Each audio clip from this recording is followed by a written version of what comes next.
Welcome back our YouTube channel Chanakya classes Naini. Chanakya classes Naini में आपका स्वागत है। आज हम बात करेंगे क्लास 9 के chapter matter surrounding us.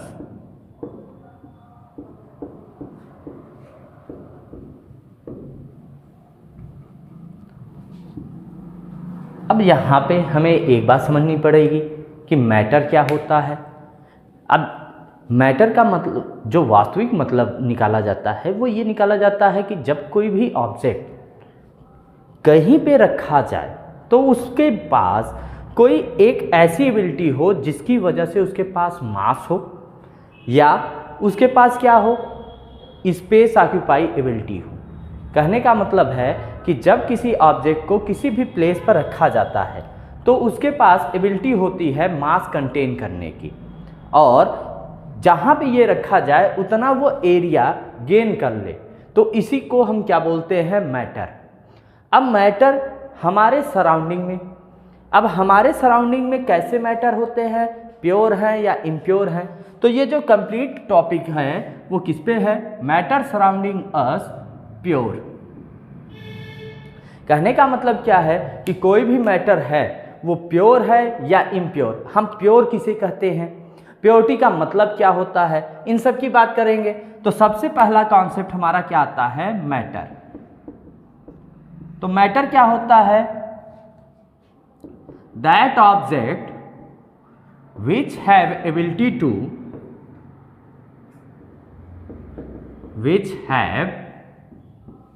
To occupy space and contain मास।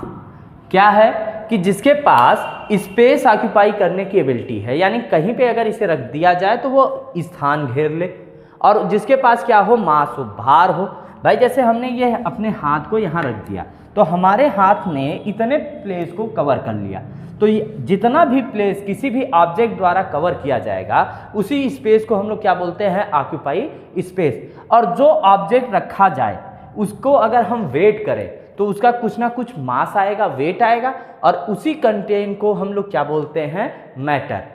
अब जो मैटर होते हैं हमारे नेचर में हम लोगों को समझना होता है कि मैटर कितने टाइप के होते हैं। तो टाइप्स ऑफ मैटर में सबसे पहली टाइप की अगर हम बात करें तो सॉलिड, सेकेंड वन क्या होता है, लिक्विड, एंड थर्ड वन क्या होता है, गैस। फर्स्ट क्या होता है, solid, second one liquid, and third one gas. अब बच्चे सॉलिड क्या होता है, लिक्विड क्या होता है, गैस क्या होता है, इसके बारे में अगर बात करें तो सॉलिड वो ऑब्जेक्ट होते हैं जिनका shape, size, mass and volume, ये चारों चीजें क्या होनी चाहिए, फिक्स या डिफिनिट।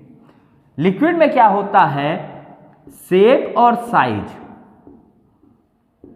क्या होता है, अनफिक्स और इनडेफिनिट, और मास और वॉल्यूम क्या होते हैं, डेफिनिट और फिक्स्ड।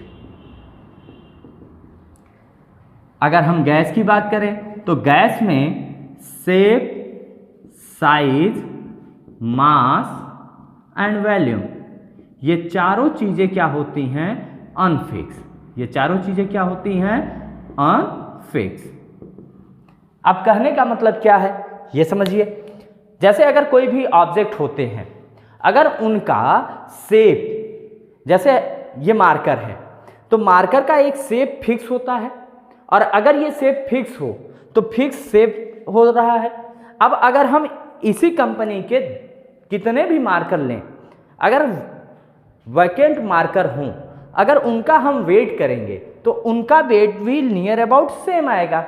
अब जितना इसकी लेंथ होगी, ब्रेड्थ होगी, हाइट होगी, उसके अकॉर्डिंग अगर दूसरे मार्कर को भी हम लें और उससे उसका वैल्यूम निकालें तो उनका वैल्यूम भी क्या आएगा, सेम आएगा। तो यानी जो सॉलिड हैं, सॉलिड में क्या क्या फिक्स होता है, shape, size, mass and volume. एक बात आपको याद रखनी है कि यहाँ पे जो ये कहा जाता है कि भाई shape, size, mass and volume fix है, ये बच्चा किसके लिए होता है? उन ऑब्जेक्ट के लिए होता है जो सिमिलर नेचर के होते हैं।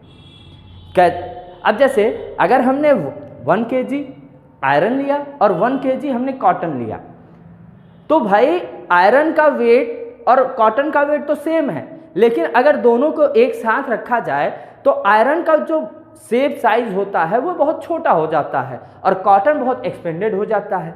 तो कहने का मतलब क्या है कि ये जो shape, size, mass and volume की टर्मिनोलॉजी है, ये सिर्फ उन्हीं के लिए कहा गया है जो सिमिलर मॉलिक्यूलर कंडीशन को रिप्रेजेंट करते हैं। डिफरेंट मॉलिक्यूलर कंडीशन में ये ऐसी एबिलिटी नहीं होती। लेकिन लिक्विड की अगर हम बात करें तो शेप और साइज क्या होती है? अनफिक्स, जबकि मास एंड वॉल्यूम क्या होता है? फिक्स होता है।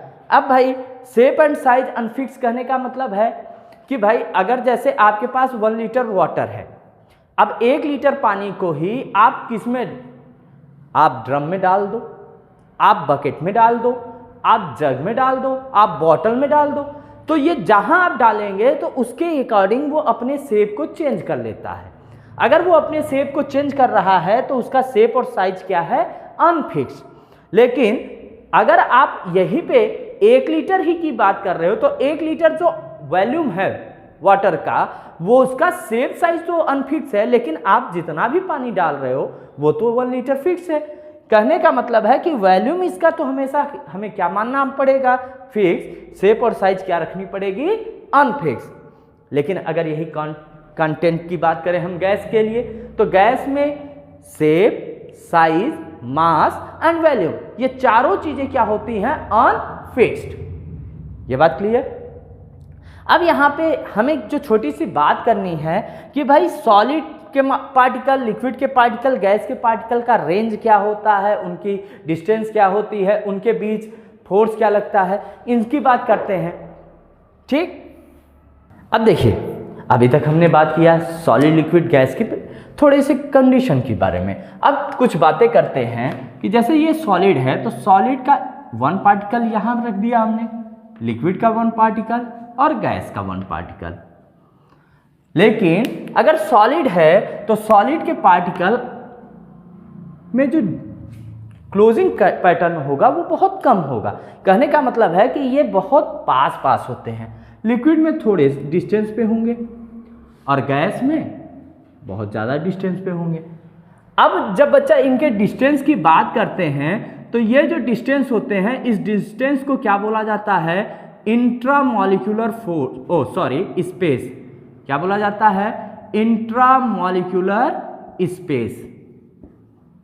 अब इंट्रामॉलिक्यूलर स्पेस के अकॉर्डिंग अगर हम बात करें तो जो सॉलिड में इंट्रामॉलिक्यूलर स्पेस होता है, इसका रेंज क्या होता है? 10⁻13 टू 10⁻7 मीटर। क्या रेंज होता है? 10⁻13 टू 10⁻7 मीटर। लेकिन अगर यही हम लिक्विड की बात करें तो लिक्विड में क्या होता है? 10⁻7 टू 10⁻4 मीटर। और गैस में अगर यही बात करें 10⁻3 टू 10⁻3 मीटर।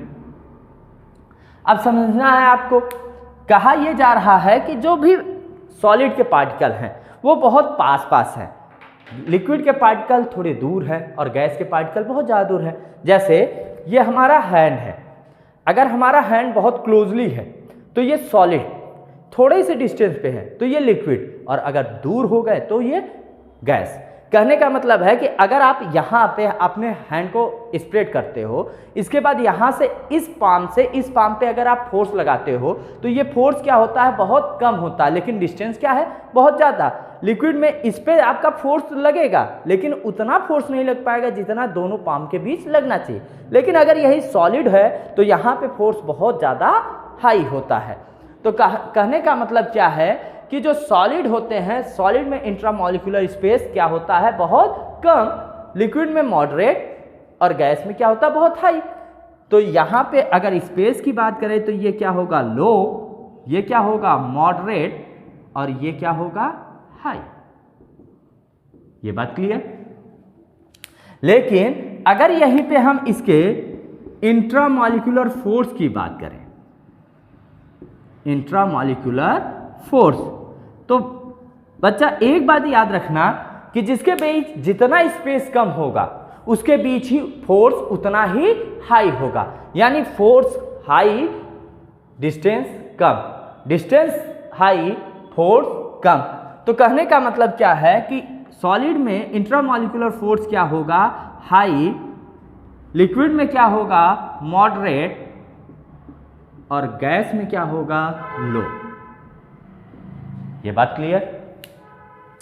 अब यहां से आपको दो चीजें समझ में आ गई, इंट्रामॉलिक्यूलर स्पेस और इंट्रामॉलिक्यूलर फोर्स। और ये क्या कहलाता है बच्चा, ROR। ROR का मतलब क्या है, रेंज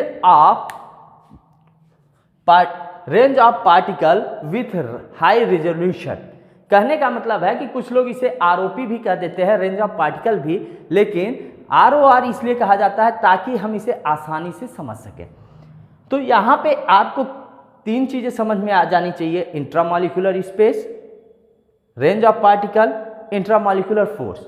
इंट्रामॉलिक्यूलर स्पेस सॉलिड में क्या होता है, बहुत कम होता है। लिक्विड में क्या होता है, मॉडरेट। गैस में क्या होता है, हाई। लेकिन यही इंट्रामॉलिक्यूलर फोर्स की बात करें तो सॉलिड में इंट्रामॉलिक्यूलर फोर्स क्या होता है, हाई। लिक्विड में क्या होता है, मॉडरेट, और गैस में क्या होता है, लो। अब एक चीज आपको यह समझना पड़ेगा कि अगर हम यही डेंसिटी की बात कर लें, डेंसिटी, तो बच्चा आपको एक बात याद रखनी पड़ेगी कि जो डेंसिटी होती है जनरली सॉलिड की डेंसिटी क्या होती है, high. Solid density high. Liquid की डेंसिटी क्या होती है, मॉडरेट, और गैस डेंसिटी क्या होती है, लो। कहने का मतलब है जो हमारा इंट्रामॉलिक्यूलर फोर्स कंडीशन शो कराता है, सेम वही कंडीशन हमारे डेंसिटी एप्लीकेबल कराती है। क्लियर?